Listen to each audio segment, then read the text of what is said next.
Hey everybody, welcome to Wine Cellar Restaurant in Niagara Falls. I'm Trevor Littlejohn, chef de partie of Benchmark Restaurant, and today we're gonna make unconventional pizza dough. We're gonna use cauliflower, ground almonds, chia seeds, and oregano.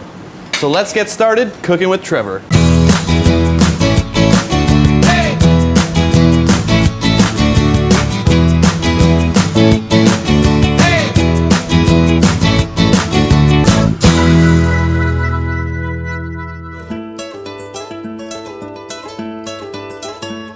So the first thing that we need to do is clean our cauliflower. And all I did was take our head of cauliflower, core out the middle, and take out all the green leafy bits. And then I cut them into really small pieces because I don't want the food processor to overwork. And then all we're gonna do is pour that cauliflower in. Try not to spill it everywhere. And we're just gonna pulse that cauliflower until it looks like rice-sized pieces.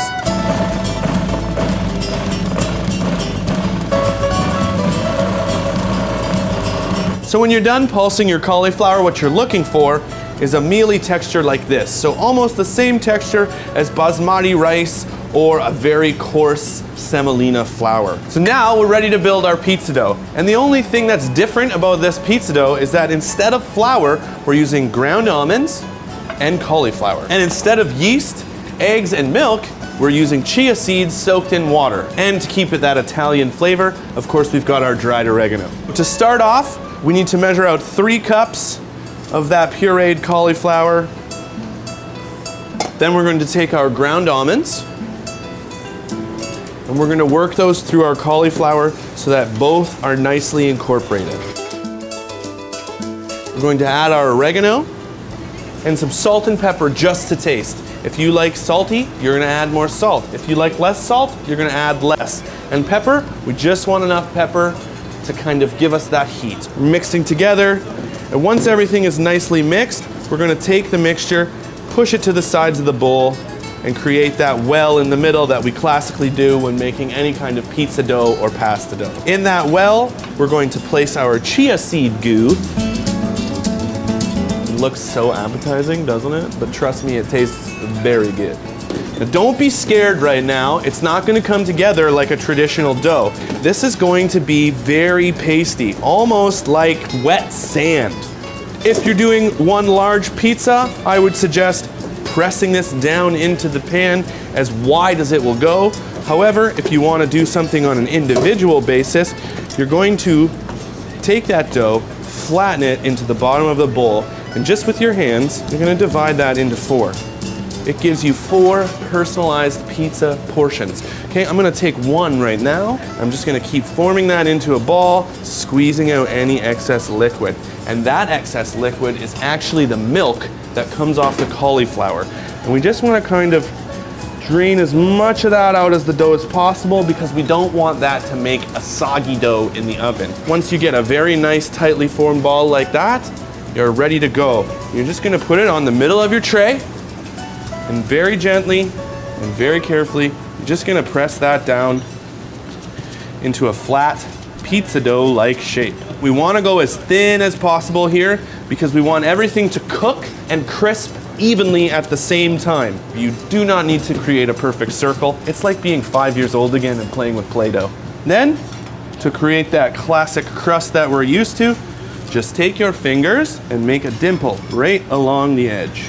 Turning your pan, and just roll it up. Okay, and then just lightly flatten to create that crust that we're used to seeing on a regular flour pizza dough. Once we've got our pizza dough transformed into our circular shape, we're gonna transfer it to a 400-degree oven for 10 to 15 minutes to set the crust. Let's go to the oven.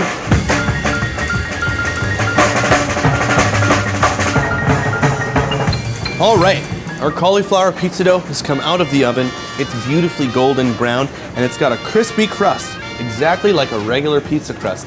And now we're gonna build a pizza. The best thing about pizza is whoever you are, wherever you're from, there's no limit to what ingredient you can put on this pizza. You want pepperoni and cheese? You make pepperoni and cheese. But today, because it's peach season and I'm in a restaurant and I happen to have it in front of me, I'm gonna do a grilled peach and fennel pizza with a little bit of arugula and balsamic glaze. And I'm also going to add a little bit of goat cheese. Now, one thing about goat cheese is it's a healthy alternative to any kind of dairy cheese like mozzarella. The reason being, goat's milk doesn't contain lactose. But if you're staying away from cheese altogether, remember your grocery store has tons of cheese alternatives that will be equally as delicious on your pizza. So here we go. We're gonna start with a few beautifully grilled Niagara peaches. We're just gonna scatter them around.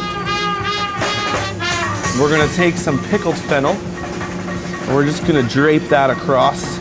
And remember, when it comes to pizza, simpler is better. 2, 3, 4 ingredients max, and that's it.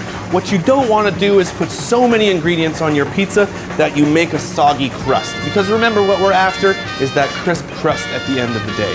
Okay? Then we're just gonna finish off with a little bit of fresh arugula, give us some peppery notes there,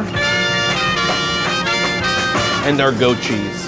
If you are eating cheese, goat cheese goes perfectly well with peaches. The salty and sourness goes amazing with the sweetness that comes off of the peaches. And in Niagara right now, peaches are king. Our last step, a little bit of balsamic reduction. All this is balsamic vinegar reduced down by half, and we're just gonna give that a drizzle across the pizza. And we're just going to pop that back in the oven for 5 to 10 minutes at 325 degrees just to melt and brown that cheese. Let's go to the oven.